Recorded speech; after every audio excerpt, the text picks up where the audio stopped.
Hello, I'm Captain Phoenix and welcome to my corner.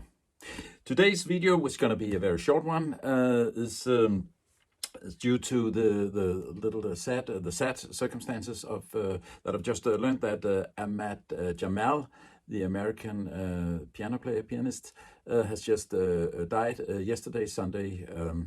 So I figured that I'll point your attention to Mr. Jamal and his work.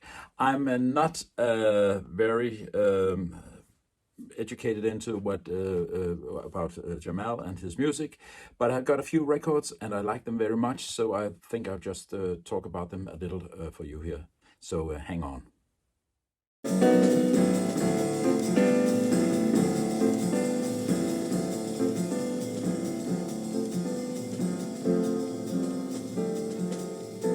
Ahmad Jamal was born in 1930, so he was 92 years old before he died, and has been playing since he was 3 years old, and as a professional musician since he was 14. So it's 7 decades of professional musicianship he has brought to us, and he has inspired a lot of other musicians. Miles Davis has mentioned that Ahmad Jamal was the one who influenced him the most. I'm not. I was not aware of that until today that I researched a little, but that's what Miles has said, and other musicians, piano players who has mentioned Jamal as a big influence is Keith Jarrett, and I think we can hear that in some of Jarrett's and Jamal's music. Also, Herbie Hancock has mentioned Ahmad Jamal as a big inspiration for him. So it's definitely an influential musician, which I'm sure a lot of you know much more about than I do. But I would like to share a little, the little knowledge on the few albums I've got with Ahmad Jamal. And one of them is this one, Ahmad Jamal, Live at the Penthouse, 1963-64. And this is a rather new release. It's from the Jazz Detective, Seth Feldman's record label, and it was released for Record Store Day 2022, and it can still be found, I understand. This is one of 2 double albums, limited numbers. I got number 86, it seems. That's an early one, and 2,530 here.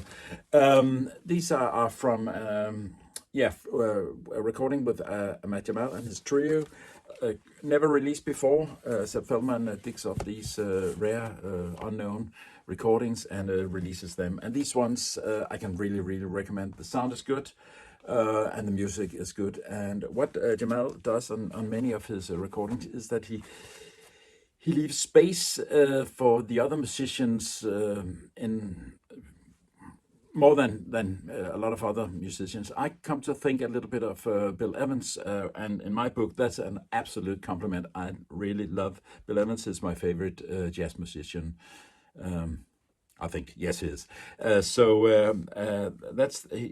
Jamal creates some of the same equality between the piano, which normally is the main instrument, and the accompanying, the rhythm group, the bassist and the drummer. And so he leaves place like Bill Evans did in many of his recordings for the other musicians too, and I think that's a great thing.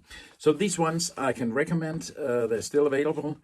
I've got only 2 other recordings with Ahmad Jamal. The one is this one, and it's look, there's tape on it. Looks a little battered.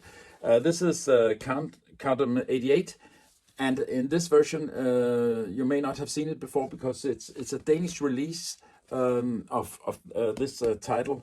It came out with another cover, original, but a Danish store chain called Fona released this one on its own label, Phonogram, and a Danish PhD in musical science, Erik Wiedemann, who is also a journalist and reviewer and a radio host within jazz music.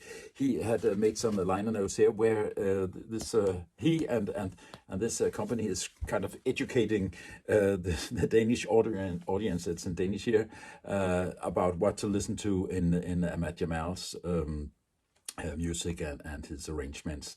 So that's very nice. The music here is great. It's from 1956. So it's even earlier than the two double albums I just showed you. And then the last one I have, and one which I can really recommend even more than the others here, is this one. Ahmad Jamal live in Paris, 1971. Also, this is some lost recordings. Yes, it says the lost RTF recordings. It's from France, of course. It's a trio again, and with only 3 tunes on it, as you can see here. 3 long tunes, one 15 minutes and the 2 others between 10 and 13 minutes. And on this, the trio and Ahmad Jamal builds up really a good atmosphere. It's like a suite. Ahmad Jamal often spoke as jazz as the American classical music. So, and I think you can hear that in some of his tunes. There's a little bit of classical influence in it, which you also can get from, for instance, Keith Jarrett, who has made some the well-tempered clavier, the well-tempered piano. So he has made pure classical recordings. But Jamal does much of the same. I've listened on streaming his very last album, which was released in 2019. It's a recording from 3 years earlier, and there he's really very much like what you could call classic music. I've ordered that one, so I'll keep expanding my Jamal collection. So even though it's a sad occasion for this little video, and thanks for watching, I think that we should spread the knowledge of this great pianist and musician and arranger and composer also to more people. So I hope you will dig into Jamal's music.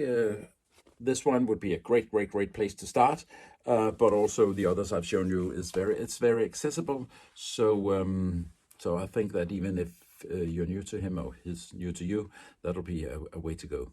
Thank you for watching. I hope to see you next time. Bye bye.